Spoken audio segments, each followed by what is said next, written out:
Welcome to this explainer. We are jumping right into the historical DNA and the fundamentally colliding worldviews that are driving the current breakdown in U.S.-China relations. By looking strictly at the source material, we're going to see exactly how decades of diplomacy have brought us to this historic geopolitical crossroads. Let's get into it. So why did decades of U.S. engagement with China end in such profound estrangement? For years, the prevailing belief in Washington was just that economic and political engagement would naturally bring the two nations closer. But it didn't. To understand why, we've got to look past the daily headlines and recognize how two deeply ingrained historical missions were basically destined to collide. To break this down, here's our agenda. First, we'll look at an elusive equilibrium, then America's missionary complex, followed by the quest for rejuvenation. Fourth, we'll examine the Leninist engine, and finally, strategies of displacement. Starting with Section 1, an elusive equilibrium, looking at the cyclical nature of Sino-American relations. We are dealing with two completely incompatible visions here. On one side, you have America's liberal myth, this long-standing belief that the U.S. was on a historical mission to help modernize and ultimately democratize China. But on the flip side, you have China's deeply nationalist drive for wealth and power. That's a drive aimed squarely at restoring their historical greatness and ending past humiliations. These two visions, they were on a collision course right from the start. Moving to Section 2, America's missionary complex and the American desire to shape a liberal China. Just listen to this guidance from Anson Burlingame. He was the U.S. minister to China way back in 1868. He urged Americans to let her alone, let her have her own independence, let her develop in her own time and her own way.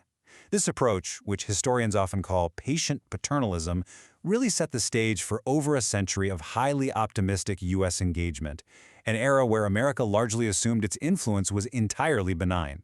And that mindset forged the really powerful American DNA of engagement across business, academia, and politics. The core assumptions were actually pretty simple. If we help China modernize economically and technologically, well, that will naturally evolve the country toward a liberal society. It'll integrate China peacefully into the global commonwealth and ultimately lead to democratization. The U.S. essentially operated on the belief that engagement automatically equaled eventual liberalization. Which brings us to Section 3, the quest for rejuvenation, focusing on China's century-long mission to restore its greatness. When we shift over to the Chinese perspective, we find a worldview deeply rooted in historical trauma. Look at 1872. Chinese General Li Hongzhang realized China was facing, quote, great changes not seen in 3,000 years. That specific realization birthed modern China's absolute obsession with gaining enough strength, wealth, and power to guarantee they would never be subjugated again. And this certainly wasn't an overnight shift. This timeline maps the overarching century-long consensus of the Chinese Communist Party. It starts with the trauma of the Opium Wars in the 1840s, moves to the adoption of a Leninist system in the 1920s to essentially save China, and then hits Deng Xiaoping's economic reform and opening in 1978. It all points to one unified, massive target, 2049. That's the centennial deadline to achieve the Great Rejuvenation and restore China to global leadership. Now let's look at Section 4, the Leninist engine, and the organizational hardware powering China's rise. So while Marxist economics might have faded, the Chinese state still runs on imported Soviet political hardware, specifically Leninism. Basically, Leninism provides a hyper-centralized system of political organization. It gives the Chinese Communist Party the absolute concentration of power it needs to overcome domestic friction, operate entirely without standard democratic checks and balances, and relentlessly pursue those long-term national goals we just talked about. Why does this matter for international relations? Because this Leninist structure is exactly what gives China the rare capability to execute a true grand strategy. Now, a grand strategy requires a state to intentionally coordinate its military, economic, and political instruments toward a singular security goal over decades. Most democracies, struggle with this because of shifting administrations every few years. But a Leninist system, it is literally built for it. To put that into perspective, consider this number, 3,000. That is the estimated number of elite party cadres connected by a secure, physical, red phone network. Sitting right on the desks of top military, academic, and political leaders, it's the ultimate symbol of top-down coordination. It allows them to completely bypass standard bureaucracy and instantly mobilize state resources. That brings us to Section 5, strategies of displacement, and how rising powers displace established hegemons. So how exactly does China use this Leninist engine to challenge American leadership? Take a look at the top row of this matrix. When China viewed the U.S. as highly threatening but vastly more powerful, they utilized a blunting strategy, quietly undermining U.S. leverage.